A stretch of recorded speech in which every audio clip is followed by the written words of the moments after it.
seems like you probably noticed Tim Cook is doing a lot of interviews, a lot of press, traditional media stuff. There was a thing recently, what was it? Not Good Morning. I don't remember what show it was, but it was one of the daytime shows. They came out and said, oh, there's going to be a big announcement. And, you know, we had a bunch of people speculating. They said it wasn't a product, but they said it was better than a product. It turned into being some kind of humanitarian initiative. And, of course, they're going to make a big deal of it. That's what CEOs do. You know, I just thought the timing was interesting, given that it was kind of Samsung's week, given that we were talking about CES.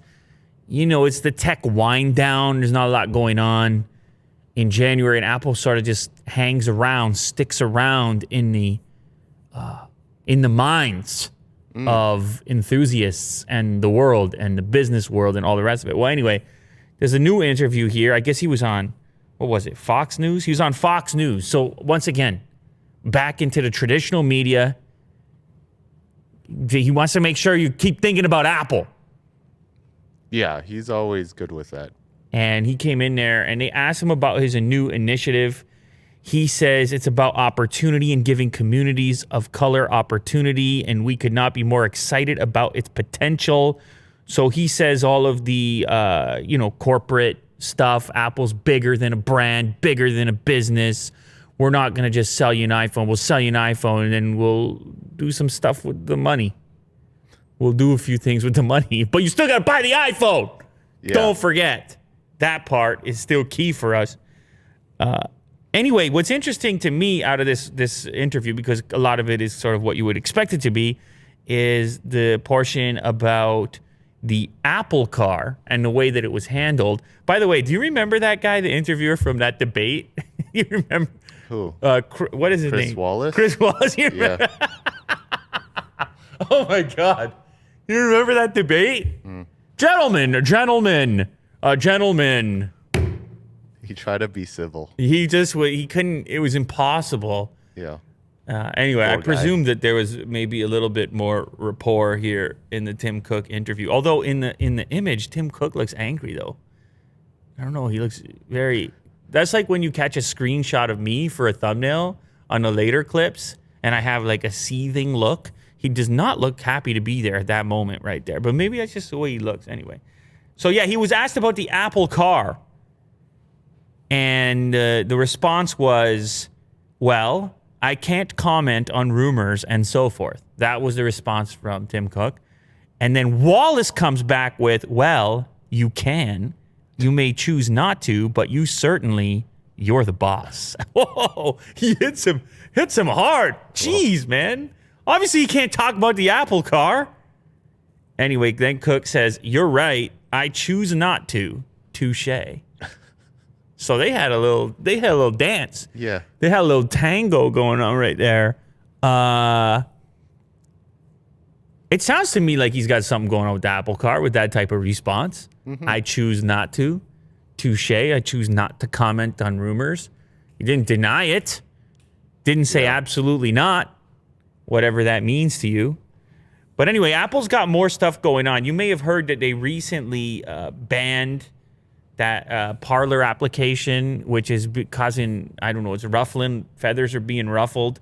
I'm going to talk more about that in a moment. But okay. First, I want to talk about the AirPods versus Galaxy Buds Pro video that I've been kind of working on, playing around with.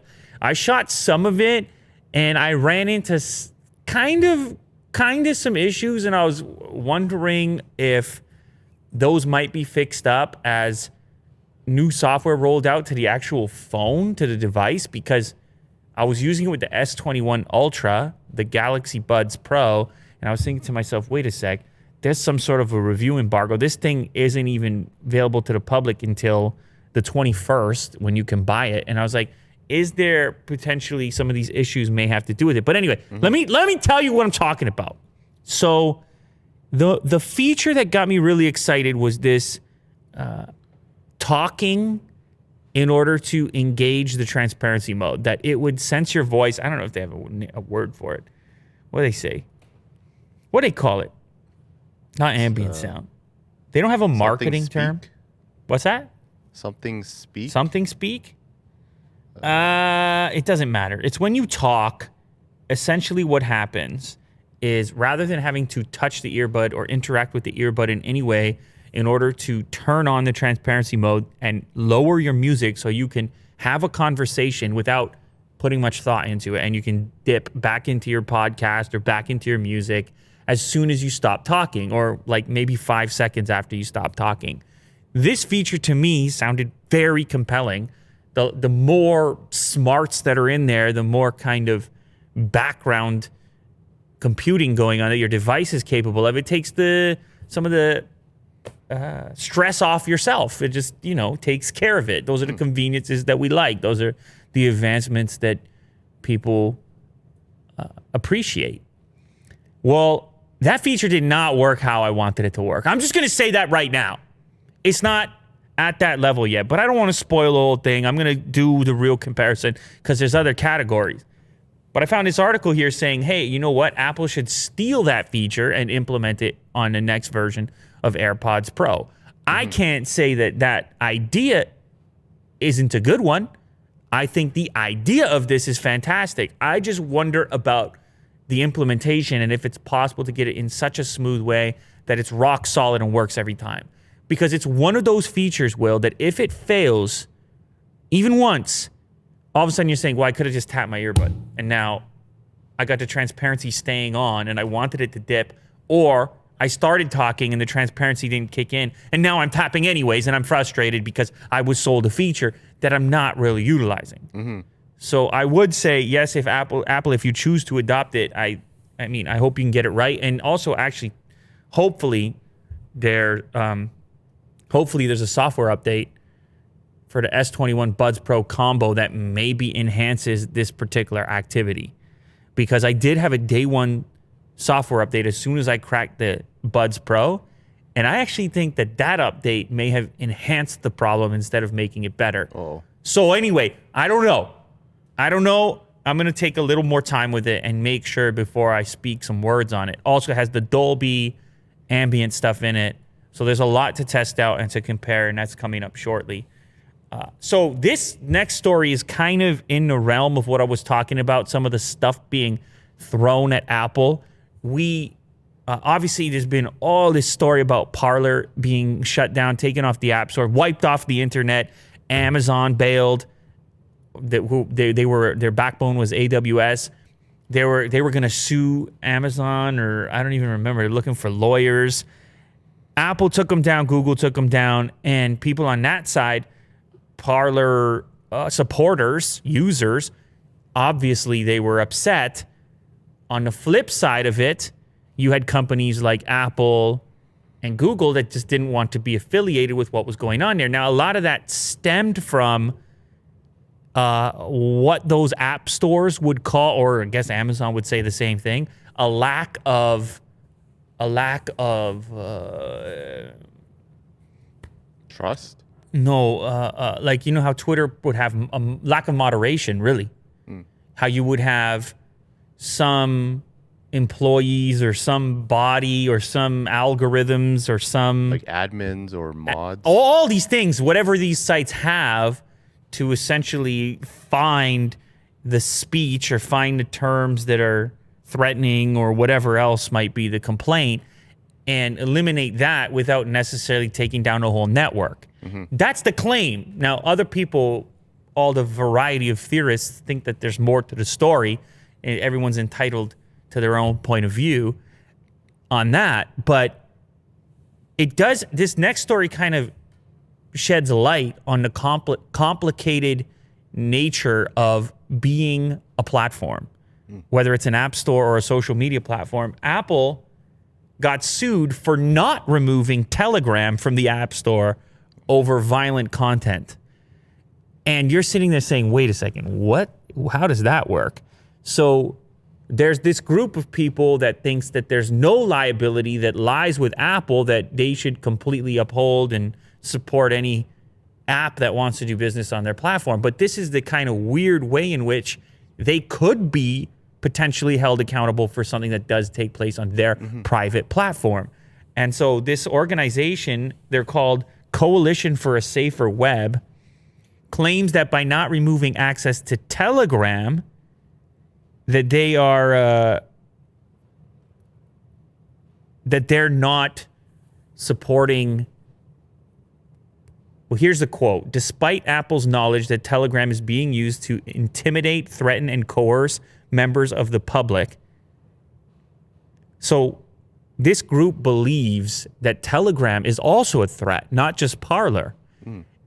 Now, this gets weird because Telegram is mostly, as far as I can tell, a chat app. This is an app for messaging people. Yes. How can you private and encrypted in some cases?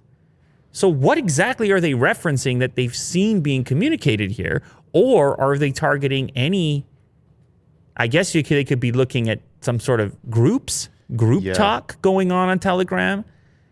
But anyway, they're very upset about it, and they want Telegram to be treated like Parler because it, I guess, for this group, represents a danger to the public.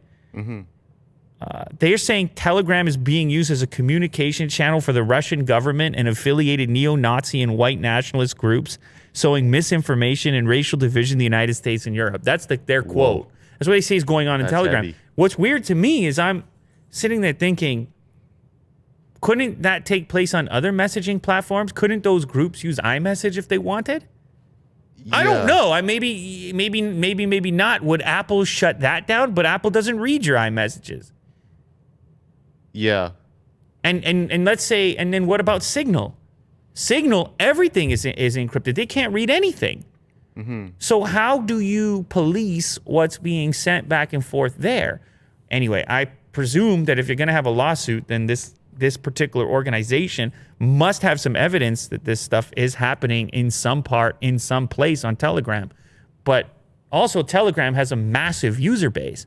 So it's hard to say shut down the platform for like one little, but I guess that after seeing what happened with Parler, it's like, well, maybe you can. I don't know. Enough companies got on board there, but those companies presumably saw some evidence there in that case as well. In fact, in this particular article, or maybe it's the next one, or maybe it actually was in the Tim Cook interview, he said if they get their moderation under control, they can come back, which I'm kind of like, I don't necessarily know if I see that happening, but it seems to be at least what the official line on it is if they had moderation tools and a similar behavior to the other social media platforms, then maybe they could come back. If they ban Trump, they can come back. You see what I'm saying here, Will? Yeah. It's very complicated because now they're getting sued. What? Yeah. Now you're suing a platform for not removing another platform. You just see how weirdly complex that gets. And once you go down this rabbit hole, once the genie's out the bottle. Anyway, so a little bit more about Parler. They did come back online, at least the website, not the network. There was a post, I guess, from the president, the CEO. The message says, "Hello world, is this thing still on?" And he comes and says, "Yeah, we're coming back. We're kicked off everywhere." Here, well, I'll just give the quote. "Now seems like the right time to remind you all, both lovers and haters, why we started this platform. We believe privacy is paramount and free speech essential, especially on social media. It said, we will resolve any challenge before us and plan to welcome all of you back soon. We will not let civil discourse perish." And you know, for their fan base, that's exactly what they want to hear. They love, for that fan base, civil discourse. They love that stuff. I'll tell you that right now. Yeah, they're just clapping. And who knows if they're going to be able to have the technology partners necessary to scale to wherever they happen to be prior.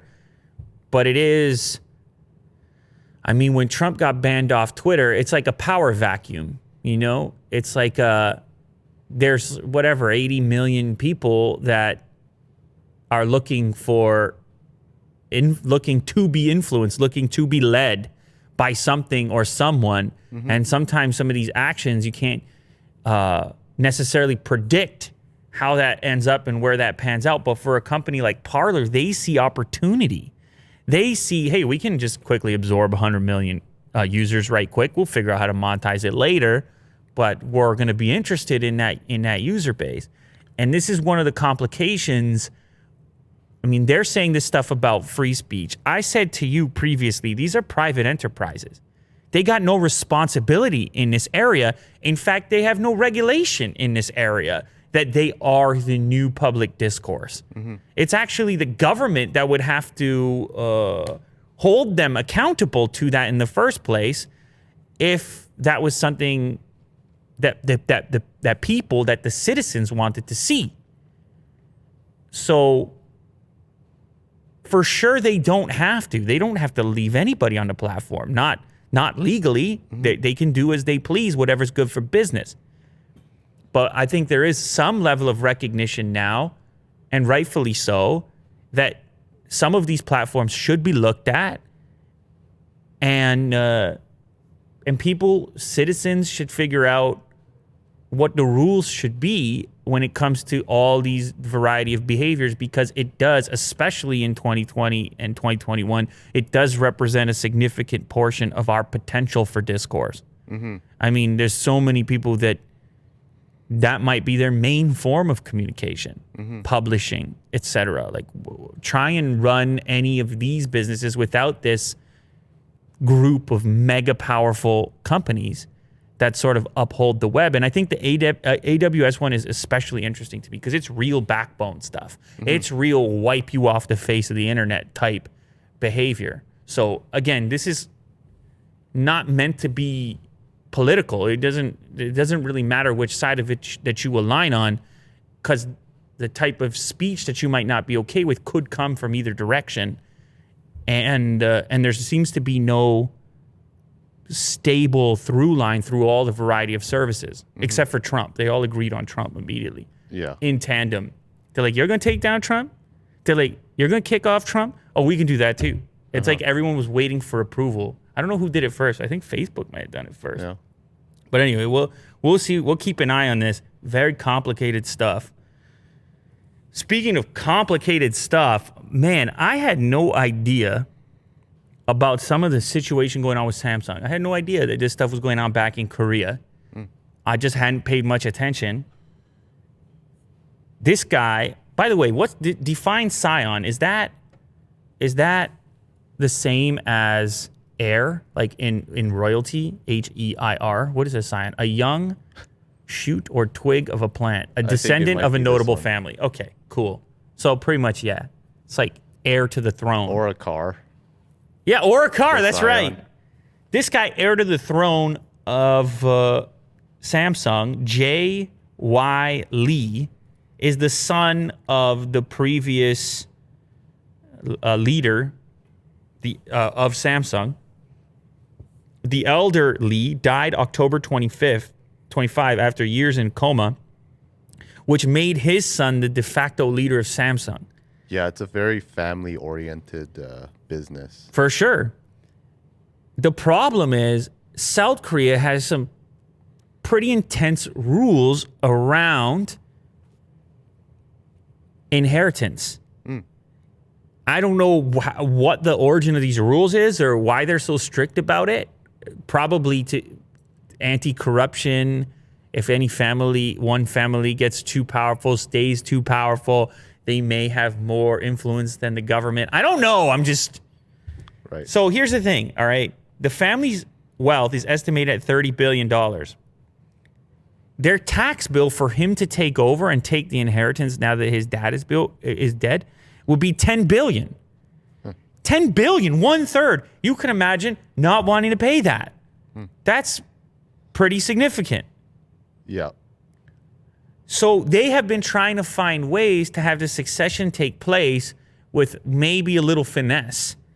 And so this guy, the Scion, he has been recently, I guess, convicted of bribing officials.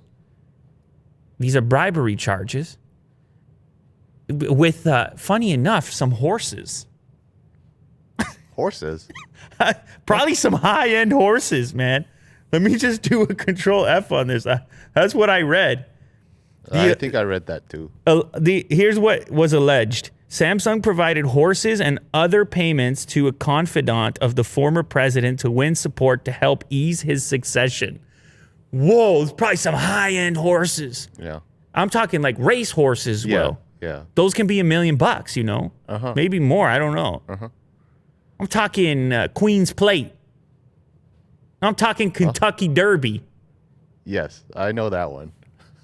Queen's Plate is the local one at Woodbine, Is it? I think. Yeah. Oh, okay. I don't know. One time I think I went, I was betting on the horses, and I don't think I won any money, but it's fun. You know, you're cheering. You're yelling? Yeah, you're yelling. Yelling Your at horse has a funky Old name. Seabiscuit? You know, you could take the kids down there, and you have yourself a time. Yeah. Anyway, so he's in custody. He initially had a sentence, and then the sentence was put on hold, and they were like, hey, maybe we should ease up on this guy a little bit. But now he's been sentenced to 2 years and 6 months in prison. That's not nothing for a multi-billionaire head of Samsung. Really. head of Samsung. Yeah. I mean, I don't know. Can we call him the head?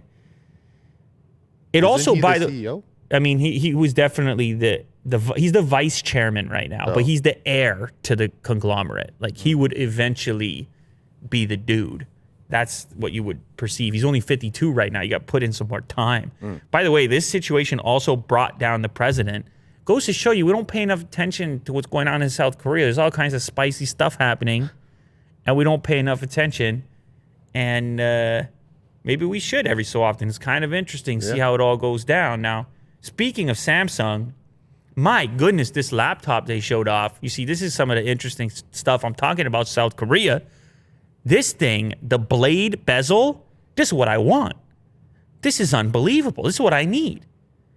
I'm talking, look at how aggressive that is. The bezel is barely there. It's a 93% screen to body ratio on a laptop. Now, maybe this image kind of accentuates it further, but you can click play on the video and you can see them show off just how advanced this new design is. Now, you're going to have an OLED display on there, which is also very nice, and it's going to be lighter weight because of it, and it's probably the technology that allows for the entire package to be so slim and that slim bezel. The other thing they did, they had to hide the camera under the display, so it's an invisible camera hole. They call it under panel camera. This is the thing we've seen in smartphones. Probably going to see it sometime soon in a Samsung smartphone. Yes. See how I said Samsung. Are you Tim Cook now?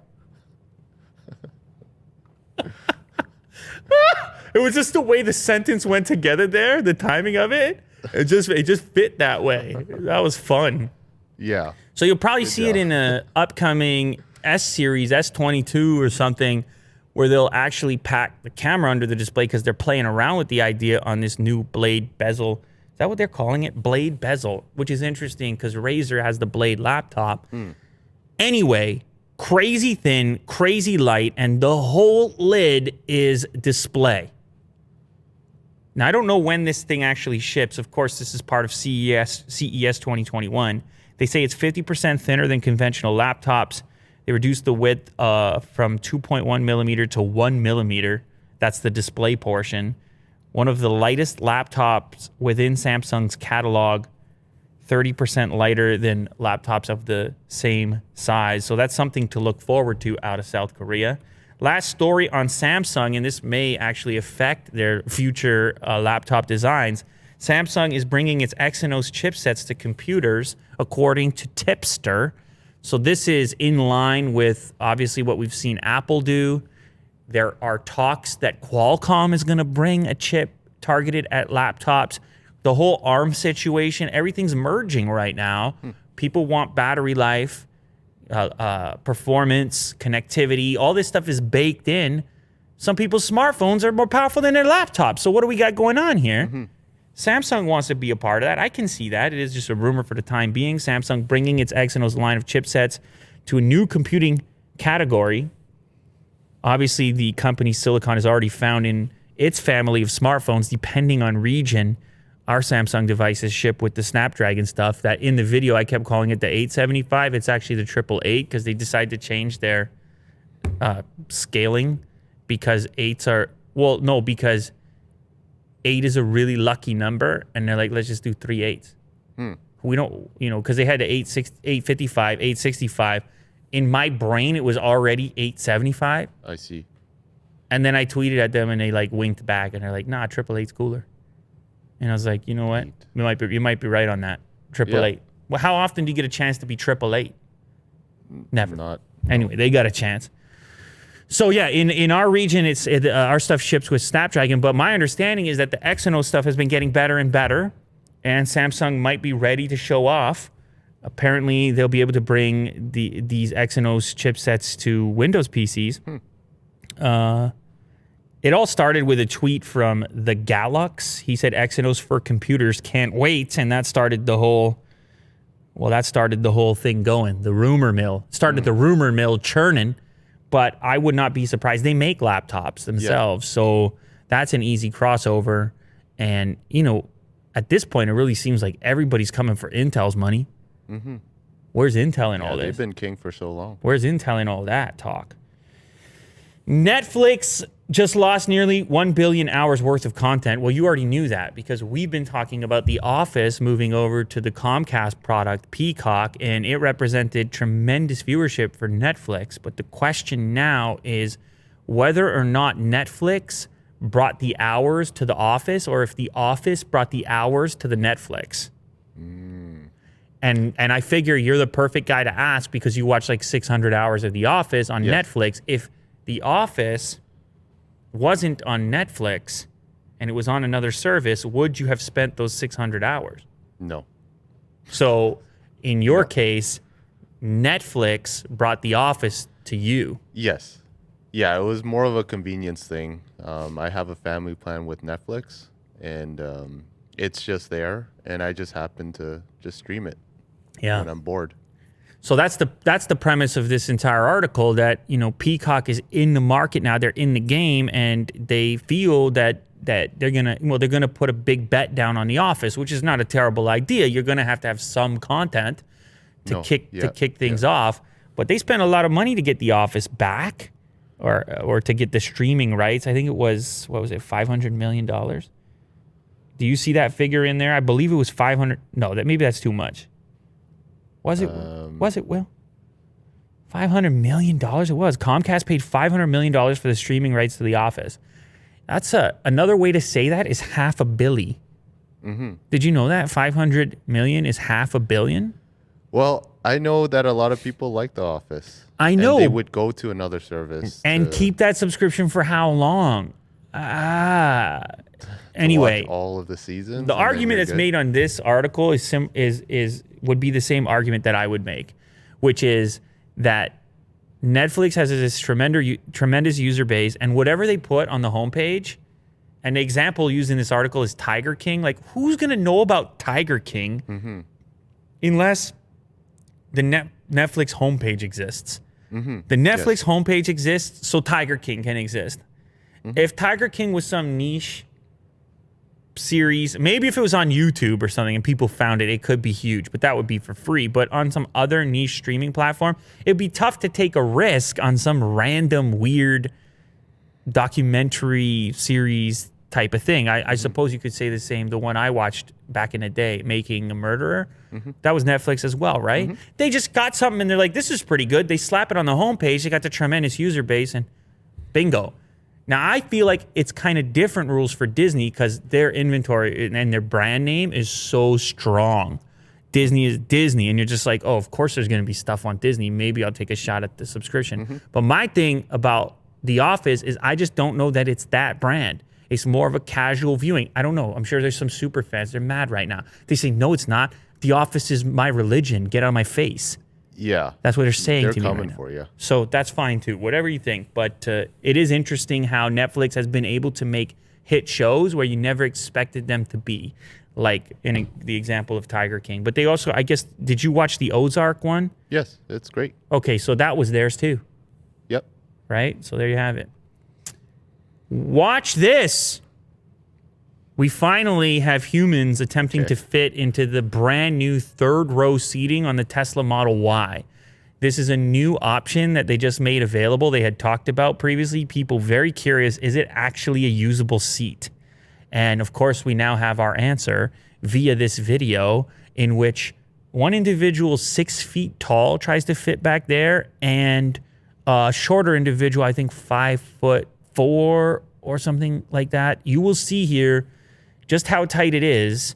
Now, of course, they also show off the cargo and stuff. So this is a 5'4" person. They have, I don't know, 6 inches, 4 inches, 5 inches of headroom. 6 foot tall person is touching the ceiling. Don't be confused. That's second row leg room that they show first. Don't get too excited. Wait till she gets in the last row, and she's 5'3". She get in that last row, and it's pretty tight. And I'm getting claustrophobic looking at it. There you go. That's the last row.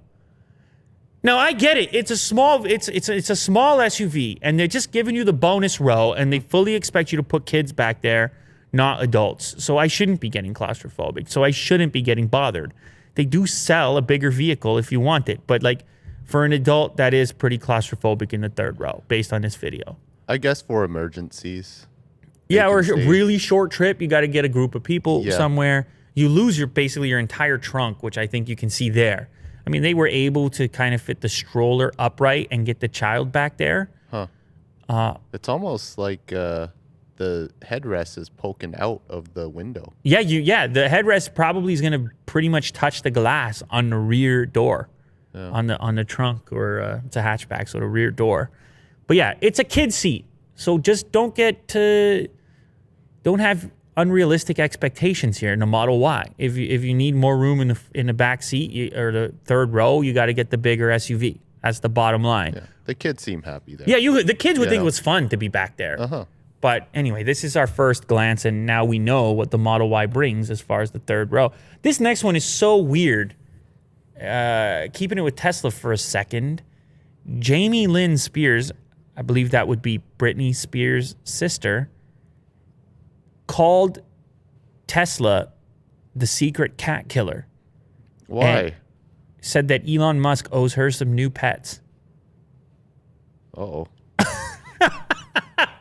This article is so weird. By the way, she deleted all of this now that time has passed, and probably because it got some attention. Oh. Her claim, which is actually hard to even know. I don't know if her cats are dead or somebody else's cats are dead, or maybe she's just imagining that cats could be dead because of how quiet Teslas are. Here's what it says. We have now lost, I don't want to tell you how many cats, because they don't hear the Tesla crank and unfortunate things happen, and it's really devastating and tragic for everyone involved. I mean, that sounds like your cat died when you pulled out in the Tesla. How many cats did she own that died from a Tesla? Sound like more than one. Yeah. Here's the next thing she says. By the way, this is not a post. This was an Instagram video, which is now deleted. Here's another quote. Somebody's got to let Elon Musk know that Tesla is a secret cat killer. Oh. Elon Musk, let's figure this out. You owe me a couple cats. Is she completely joking? And people are not grasping her sense of humor. Yeah. Yes? Maybe it is a joke. I don't know her. I don't know. You're stressed out right now. Look at you. You're like, what is going on here? Is she supposed to be witty? Is she like a funny person? I don't know that either. This is a weird way to be funny, though, because I think, if you look at the articles being written, people took it seriously, obviously. This is covered on a number of different websites. She backtracked. She came out and said Tesla is not to be blamed and was never intended to be in her Instagram update. What? So you blame Tesla, and then you said they were never intended to be, which leads me to believe either you got some negative attention or you were joking and no one got the joke. Oh. One or the other, but this got to be one of the weirdest exchanges. What's a Tesla crank? I think I think she means the fact that Am I missing something? I think she means like the motor, but she's calling it the crank. Oh.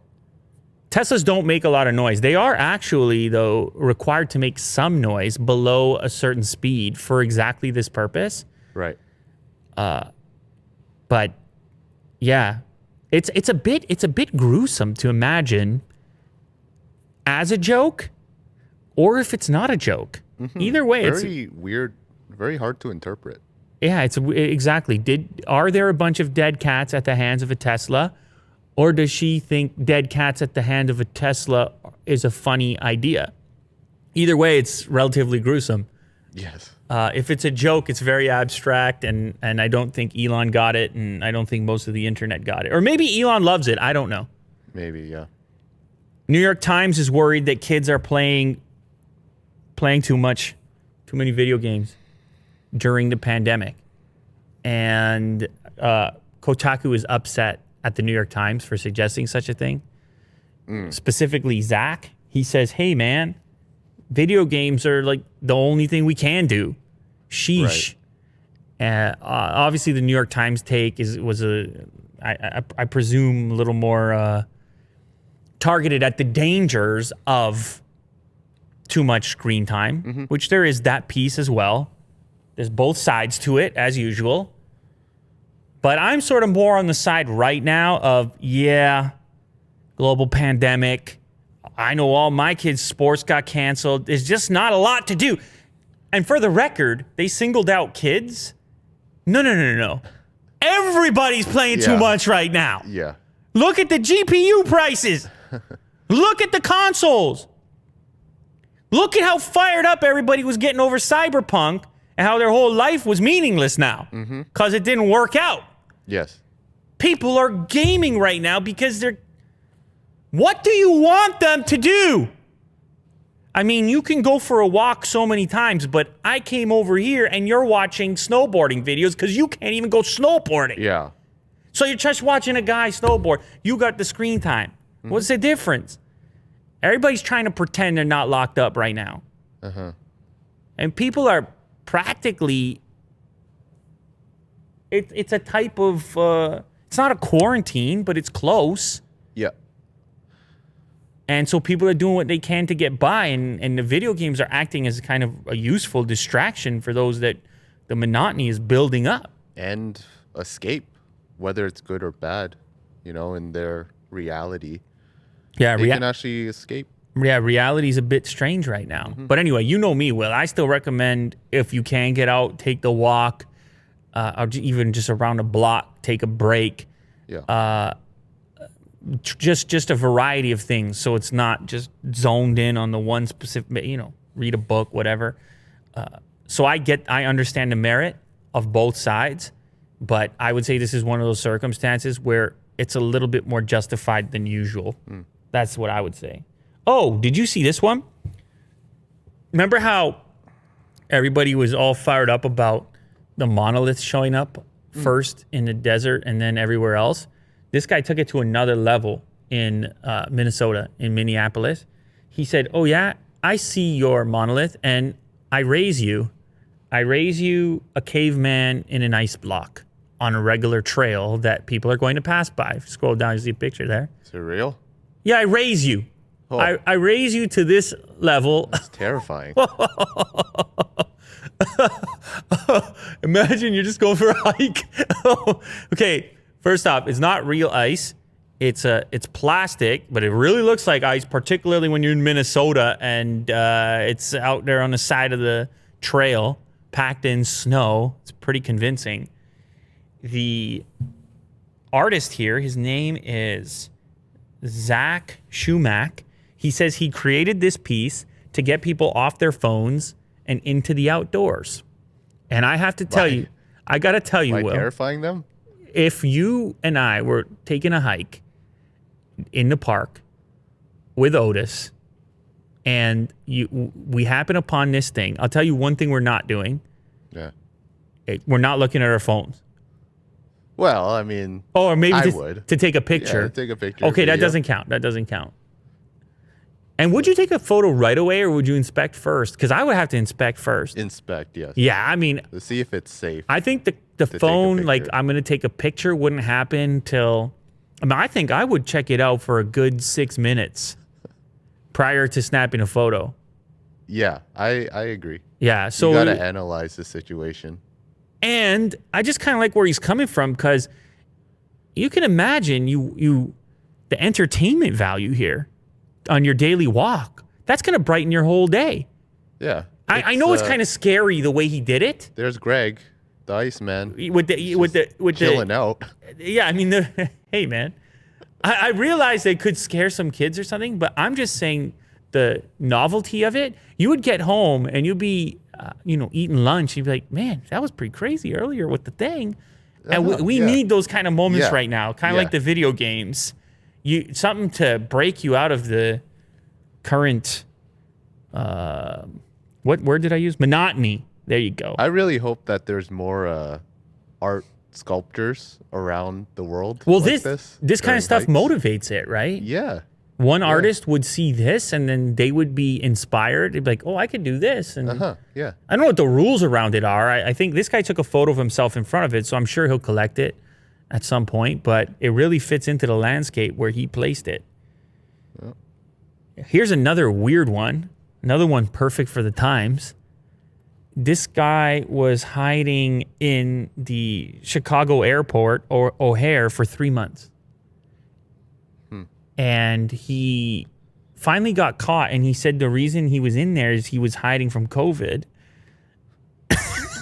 Which I don't know that the airport is the best place to hide from it, but there's a lot of unanswered questions here. So he is originally from Orange, California.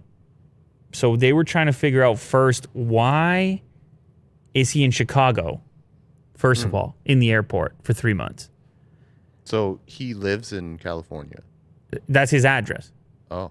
Yeah, he claims to be from Orange, California. He was asked why he hasn't flown home. He cited COVID.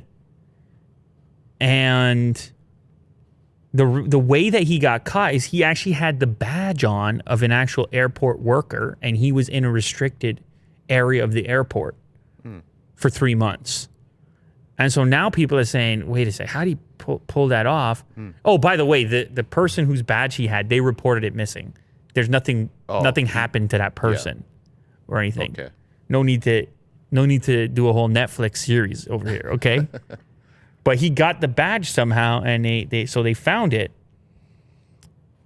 And here's a quote from the court. The court finds these facts and circumstances quite shocking for the alleged period of time that this occurred.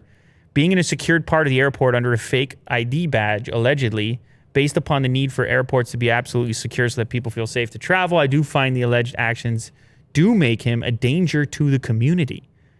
So, yeah, a lot of unanswered questions, but just bizarre enough to make it on the tail end of the show here. Interesting.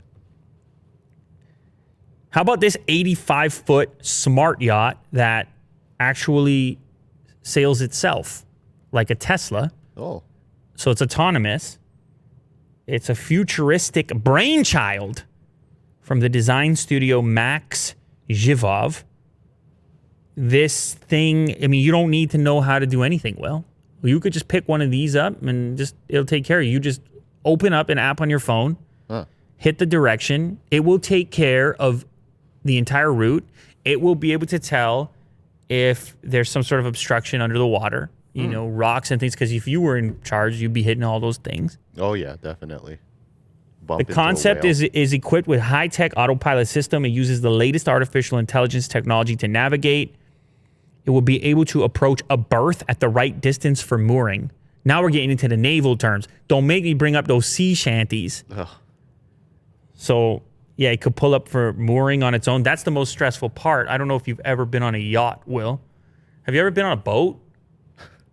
I have. Okay. How big was the boat? I mean, it wasn't this size. I don't even... It was actually this size. Yeah. Wait a second. but it didn't look like this. Wait a second. What kind of boat were you on? Explain to the people. Oh, well, we were on Like a ferry? Kind of like a ferry. It was like like a cruise, like a drinking cruise type of thing. It was like a one night sure. cruise. I meant more that you were a part of the crew. That it was that you. I was a sea shanty. Yeah, no, you were just because when I was growing up, my grandfather had a boat. Yeah. And it was always stressful.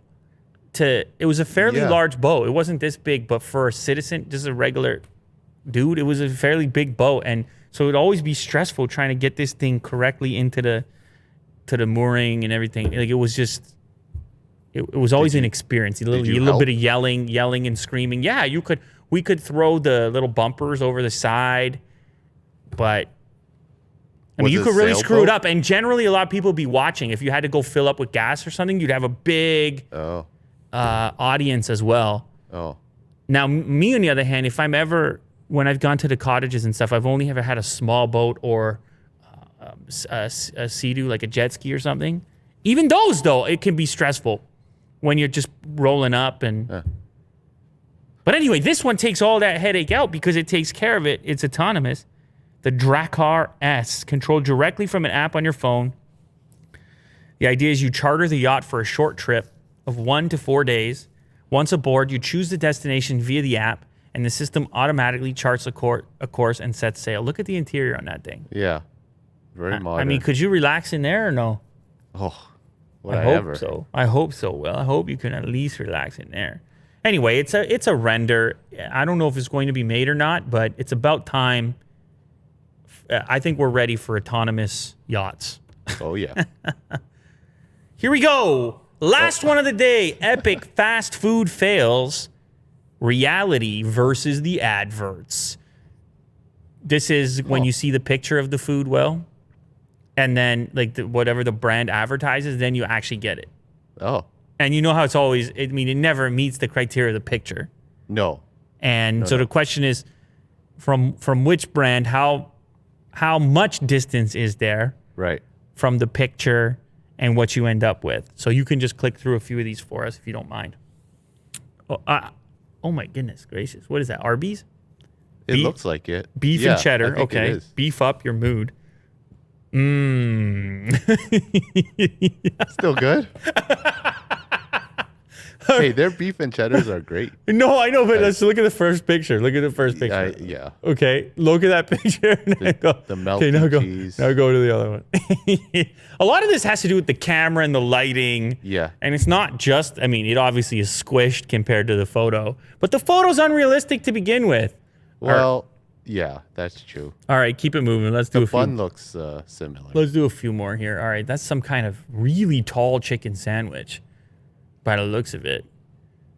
Well, you didn't have to take the lid off. Oh, they're tiny. Look at the size of the key. They're chicken sliders. Oh, they're sliders. They held up the key for scale. They're very upset, this individual. Well, the chickens are very small. Yeah. Even in the slider. It's the size of a key.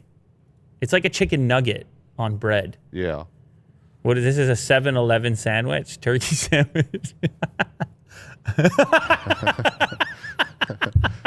It's just bread. Not a lot of toppings. Oh boy. Not a lot of toppings in there. Oh man. Sirloin 3rd-pound burgers. That one's not. That one's kind of believable. Steakhouse burger. No, I think that's it. You made to the end? I don't think you actually were at the beginning. When I send you these articles, you're already like a few slides through. You're always a few slides in there, Will. Oh, boy. Now let's do a few more. Weeds now. Do a few more. Do a few more, please. I want you to see the meatball sub, all right? Okay.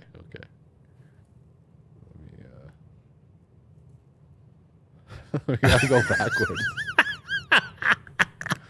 No, you don't. Is this how this website is designed? I'm telling you. You gotta go all the way back? All right, fine. But you're gonna do it in reverse because this is some sort of Kung Pao chicken situation. That's an ad. Okay, General. How do you say that? General Tao? I think so. But it's TSO. I don't know. Yeah. It should be General So.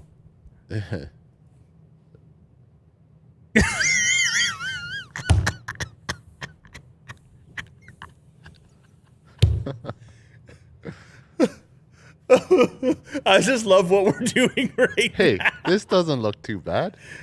You know? No, I think the French toast is fine. And I think people really need to just change their expectations here. You're not getting the picture. Stop it. The picture was never real. It's not a fail. It was never going to be that. That picture only exists in fantasy land. Hey, at least it might taste good too. It probably does. Yeah. You know, maybe not. I don't know. Like, that's just a different angle on the picture. That's all that is. Although the bun is definitely not a croissant there. And it definitely is there. It's just a weird misshapen croissant. Croissant. I just want you to get to the meatball sub and then we're out of here. Okay. Never mind the chicken.